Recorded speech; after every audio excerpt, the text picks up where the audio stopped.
So first things first, David, how are you? Very well, thank you. It's very good to hear.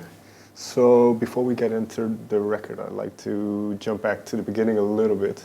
Now, in our previous interview with you, you talked a little bit about your grandfather and his influence on storytelling.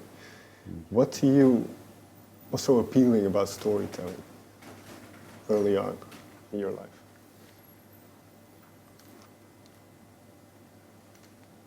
Well, storytelling brings the ideal into the real. I mean, as a child, you're so open, you're so tuned in, you're so unself-conscious, and I don't even like that term, unself-conscious, but you're not as prejudiced against the world or against yourself. Right. You know, and a story is this trip in the imagination. It's a short film that's been regaled to you by somebody, by a narrator, or they're taking you by the hand and they're bringing you into this world of imagination, or this world of surreality. So for me, as a child, he was one of those storytellers, and he was an Irish character. He's an old Irish character, which is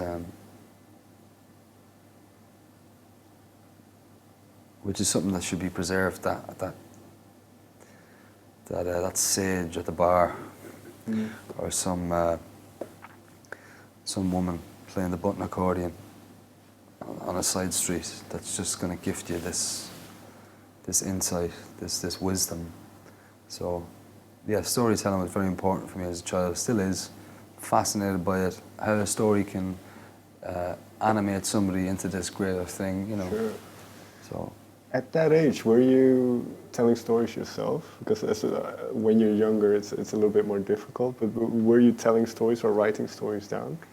Yeah, I was. Like, if you want to get really, I suppose, Freudian about it. I mean, I was an only child for a good number of years, so I think I copped early on that, you know, well, I'm going to go into this kind of secondary world and roam around in there for a while, you know, when I get the chance, you know. So I think that's I realized that when I started writing, you know, like as a young kid, and that was my own choice. Nobody had instructed me to do it. It wasn't in school. It was like just something that I wanted to do. It was like an awakening of sorts. And then did you write short stories, or was it music quite quickly? I'm not sure what they were. These just abstract thoughts, just you know, spewed onto a page. I mean, things haven't changed really. I mean, maybe now I understand external terminology that I've learned throughout the years, but the process hasn't really changed that much. You're still taking notes, still just scribbling, still putting down ideas that seem interesting at the time, you know, and that was the same back then.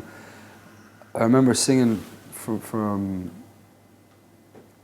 an earlier age, from about, you know, 4 or 5. That was the party piece, you know, like sing a song. And by singing the song, I could play a role in these stories, these songs, you know, these ballads, or these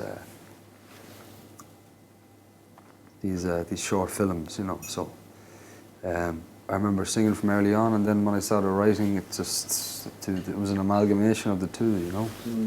Because I can imagine, even when you write about people you see around you, or just things you come up with, there's always a bit of yourself in there. Yeah.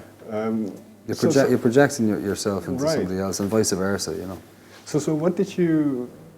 I don't know how many songs you started writing when you were younger, but what did you notice about kind of where your mind was at and what you were into? Because one thing you mentioned is history, that you have a great appreciation for history, and so were that the kind of stories that you gravitated towards? Well, a great appreciation for history in the sense that just the human role all the time. Like, you know what I mean? If you're interested in, it's not for like an inanimate object that you're interested in. You're interested in the person, you know, and their role in say a part of history, or because it's all about trying to understand what it is to be human, what it is to interact, with an environment, or how people cope in certain scenarios. Like in history, if you talk about, you know, a soldier or a war or a period of Bohemia, or what happened, what had to align for things like that to spring up, this collective unconscious, what happened there, and also like how did that person react if he heard a whistle and he's going over a trench to run into gunfire, what was going through his head? And then like in terms of kind of drawing comparisons between society now and society maybe 50, 60 years ago, or 100 years ago, and you know, have we evolved or have we devolved? And well, here's arguments for both, and here's, you know, like just things like that. It's just, again, it's just me being. But is it a sense of self-exploration then, where the kind of your own psyche? Yes, yeah. So exactly, and you're reading other people's journeys and stories, and you're wondering all the time, does anybody else feel like this? Does anybody else have these thoughts? And of course we all do. Sure. You know, that's so the investigation leads you on to the proof, and that's human interaction, and that's experience then. You see these things running through yourself, you feel certain situations working through you, and then connecting with other human beings and speaking openly and being honest and channeling the psyche through a song, or you know, through whatever medium that you have to vent it. It's all that, but it's all really in the search. It's all really the same thing. It's the search for understanding and meaning and purpose. You know. Sure. So was there for you a moment where you kind of realized this idea or this notion that you can affect people with kind of the art that you were, with the words that you were writing down, with the songs you were singing? Or wasn't it that concrete in a way? I think like you get a sense if you're affecting people maybe maybe during a gig, because you can feel if a room's going one way or the other, you know, and, or maybe somebody coming up to you afterwards, and that, again, the human interaction, and the personal story of that individual's interpretation of a song, or how it made them feel, or in the moment, or whatever. But I think after writing for a good number of years, you get this sense of this kind of it's like this filter that kind of tells you when something, you feel it. You feel if you're being truthful and being honest. You know if you're kind of taking the easy option with a filler line or something. You're only lying to yourself then, you know. Right. So I think like there has to be a sense of, well, it's affecting me first, because if it's not moving yourself, the individual, how can, you know, what are you doing it for? You're doing it to get a reaction off a group of people. I mean, if you are, then you're missing something. Do you know what I mean? So it has to be of some sort of worth or truth to yourself before you put it out there. But then if the filter becomes too like puritanical, then you're blocking openness. So I think it's just about trusting your intuition, man. But there's an interesting, because I did, it was either in an interview or something where you said you have to listen kind of to that voice in your mind who's kind of telling you the truth, and because you can kind of bullshit yourself in a way. So did it take you a while to figure that out, where you're... gut, listen to the gut. Right. You know, there can be a family of voices living in the head. Exactly. Telling you all sorts of things. Right. And but sometimes, you know, forget about the head and listen to your heart, you know. Listen to your heart and tune out the static for a while, you know. So do you feel now this first album, A Beginner's Guide to Bravery, is that kind of your initial attempt to get as close to yourself as you can? I think it was, I felt that, okay, it's time for you to make an album. That's the realization. You're ready to make a record, you know. What made you ready, sorry? Well, I thought I was ready maybe a couple of years ago, and then, you start investigating. Okay, I'm going to make a record. And you start investigating the enterprise of making an album, and then things just aren't happening. You know, so it's like, all right, it's not my time just yet. I obviously have work to do. If all these things are all these blockages are kind of being put up, and I'm not really feeling it, and then you know you slip into like and then you start to rush it, and that's you're in no man's land then, you know.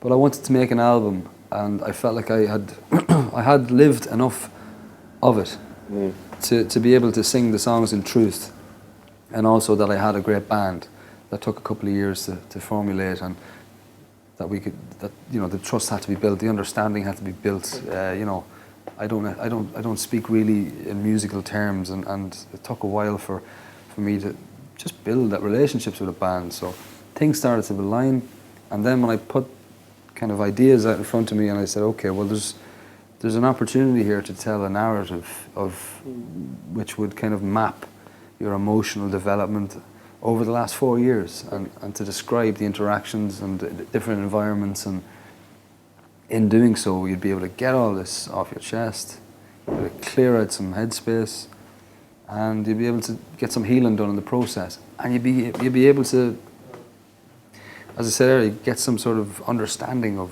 what was I thinking when I was in all these headspaces, you know, because at the time you're not thinking, you know, when a song's being born, it's only in situations like this, or in when the record's out, that you have to investigate, well, what is that song about?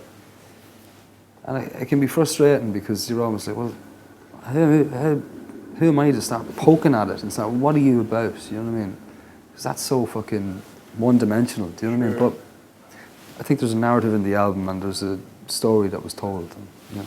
Well, that's kind of the paradox in the type of job that I do, where I'm trying to analyze something that is very visceral and very. but it's I mean there is some, like you say, there is some merit to it in the end as well, I suppose.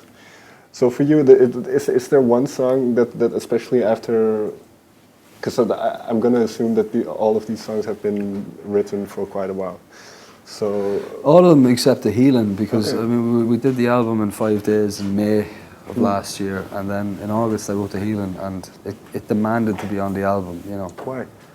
It just kind of was, there was no real choice, you know. It was just like, I have to get out of the way of this song has to go on the album, because it's just going that way. And I mean, from this perspective, from this point of view, it was so appropriate, because a lot of, you know, as a result of the connections and everything that was vented, and the awarenesses that were learned from recording this record, it was all healing. It's all growth at the end of the day. You know what I mean? It's all of worth. It's all as it should be. So yeah, I think it was apt that it went on the record. But that came in the post in August. So I went back in for 2 days and ended up recording James Dean, and ended up recording a different version of Tim Pan Alley that went on the album.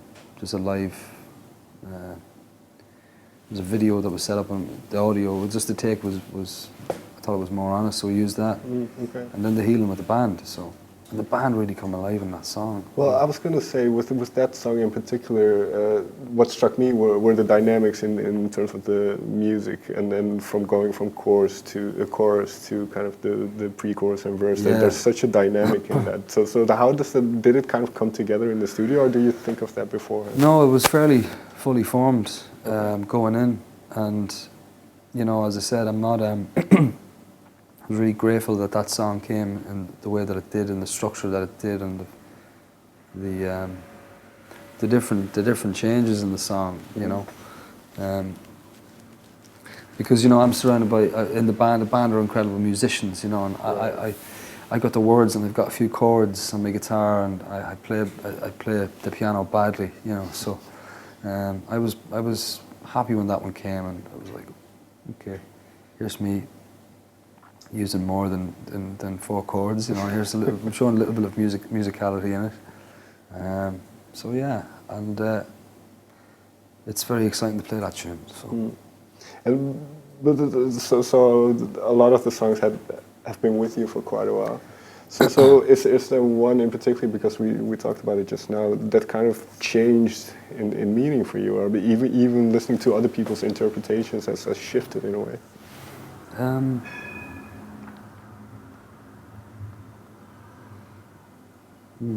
could be that it hasn't.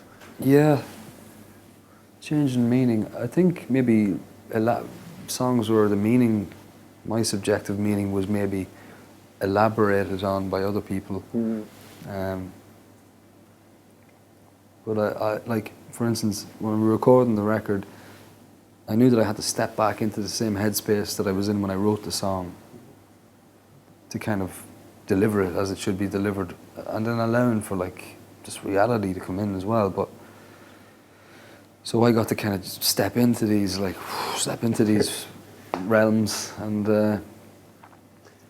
you know. But as I said to you earlier, like I kind of, there's a lot of things I don't need to know. You know, Fair enough. I don't need to know about the song because we have a kind of relationship where we have on a need to know basis. You know. Fair enough.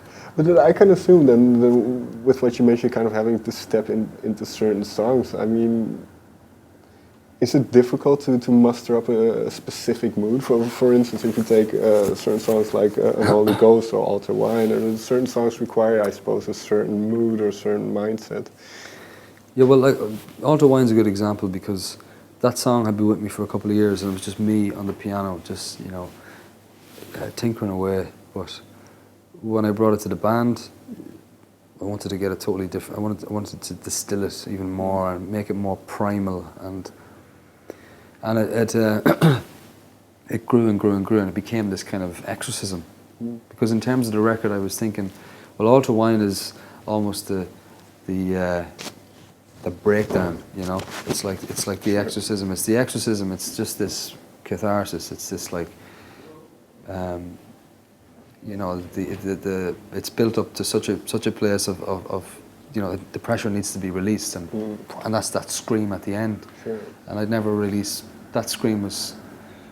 That came about in the studio. Do you know what I mean? And I just needed to scream. Sometimes you just need to roar. Like you can spend 4 minutes trying to say something with lyrics, but then there's a deeper form of language which is just sound. And that primal scream at the end. And then the video for Altar Wine, stretched it out even more, and it became this, another elaboration, but lent itself to the core of the song. So there's an example of something that changed maybe 3 or 4-fold over the process of recording and the video, and so. But that's an interesting point that you mentioned, kind of the sound of words and the sound of, because one thing you do in your music, I suppose, in general, is use your voice in kind of as an instrument as well, not just as a singing voice, but you try to emphasize certain bits of words. And so how did that come about? Had you always been singing like that, or?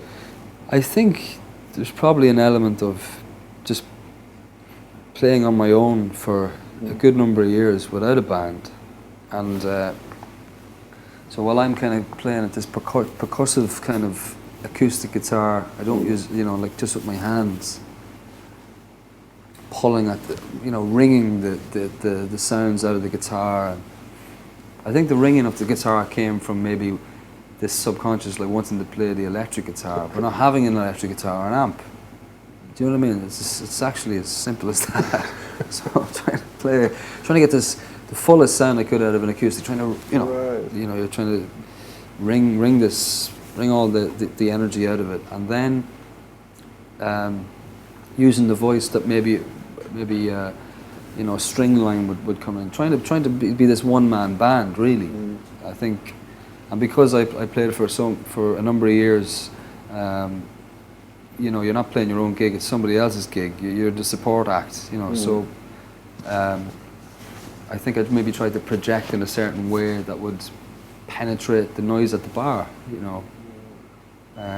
or kind of stop the popcorn from going to the mouth, with a roar, or with a certain way I play the guitar or something like that. And so I think that kind of developed over time, and then because I have a band now, it's kind of, I've noticed in the last couple of years that I can do different things now with the You're voice. more free. You have more space. Yeah, and I can put down the guitar, and I can deliver in a different way. So it's all been an education. It's all been a great teacher, you know. Because well, where are you now then? Because now things are going well. You have your first record out. I think it was quite. It was #1 in vinyl sales in Ireland. So with all that side of the kind of the business side of what you do, how do you deal or cope with that side? Because you seem to be someone who's very protective of kind of the art. So how do you see kind of that business side that you now have to go into to? Well, you know, like awareness is key. Awareness is strength, but not to overanalyze or overthink.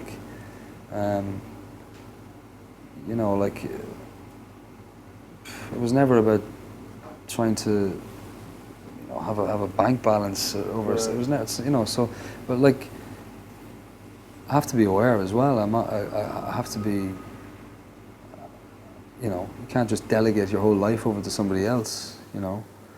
No, but in a sense, because am I right saying you're still an independent artist?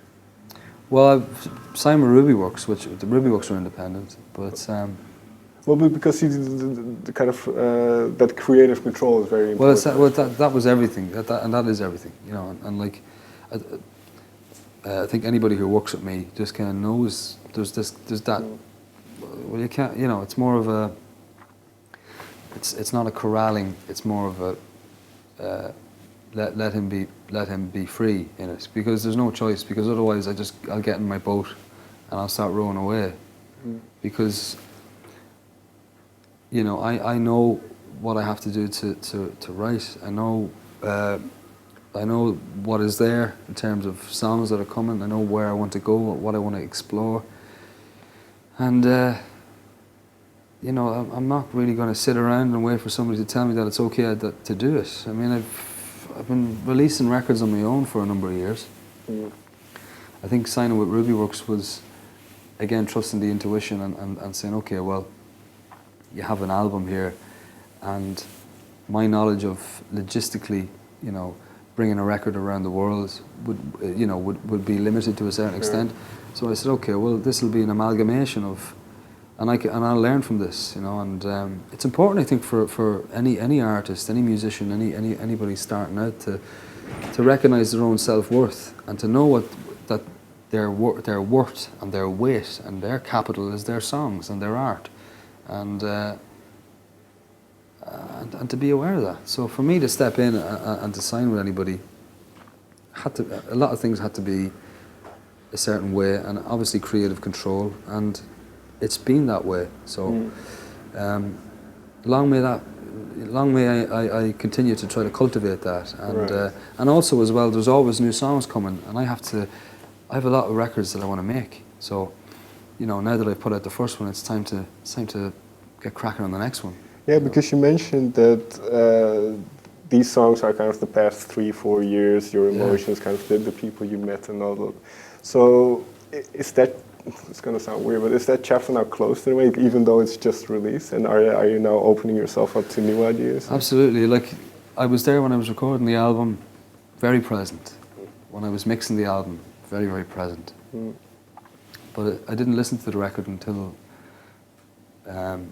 you know, like it came out, the week it came out, and, you know, I was doing it at record stores and playing, because like, it's in playing the songs live that I can really step back into that place where anything can happen with the band, and that excitement is there. But, you know, like, I don't know really anybody who would sit down and they're after recording an album. I haven't met any songwriters or artists yet who would sit around smoking cigars and going, wow, this is a great record, and let's just listen to this for the next month. It's like, you know,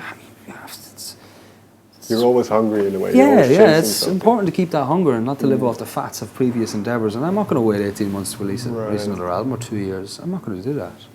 You know, it's not. It's just that would be, you know, because in 18 months or 2 years, I'll be on to somewhere totally different than I am now. You know, for me, I've got opportunity in this form. I'm only going to be here once in this form, so while I am here, I want to try to cultivate as much as I can do in music and in art, because it's medicine for me. It's a vessel in which I can grow as a being. I can travel with it. I can connect with people. But you know, like if you're a painter, if you're a sculptor, if you're a dancer or an actor, you know, you're constantly churning out new ideas and new pieces of work. I mean, I went to see the Egon Schiele exhibition in Vienna like a couple of years ago, and I was really horrified that he had amassed. Well, I wasn't horrified. I was like in awe that he had amassed this amazing body of work. Mm-hmm.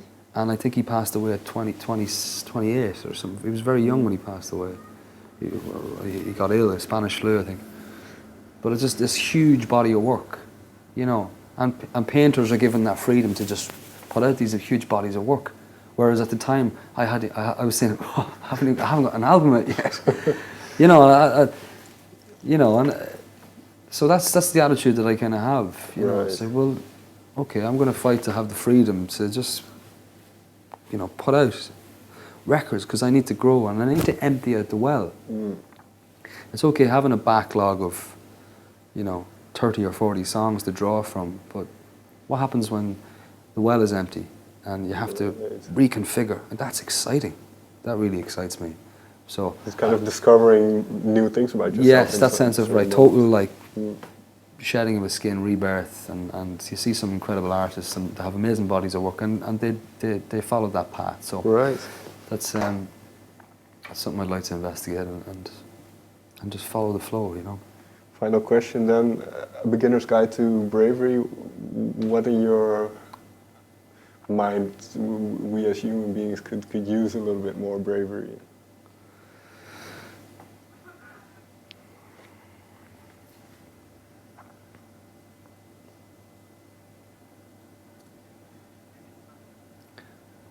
Well, I think maybe I'm completely misreading. No, I mean, bravery isn't like an end result. Bravery isn't like enlightenment, but like, again, it's subjective. Somebody's going through a really hard time within themselves. Just walking out the fucking door could be an act of bravery, you know, an act of rebellion. You know, like maybe realizing that, you know, who am I living this life for, really? You know, am I living it for my boss or my teacher? Or what I'm trying to say is, you know, just self-acceptance and follow your truth and with the most honest intentions that you can possibly summon. You know what I mean? And if you feel that you want to walk a certain path, you know, to be liberate, to be free, to be content, to feel like you're fulfilled, then, you know, you protect that line of sight, and you don't live your life for anybody else. You know, you live it for yourself with love, but you trust your truth. And I'm not sure. I'm not standing on a soapbox, man. It has to be the individual kind of understanding, you know. But thank you for the conversation. David, thank you very much man. for your time. Cheers. Thank you.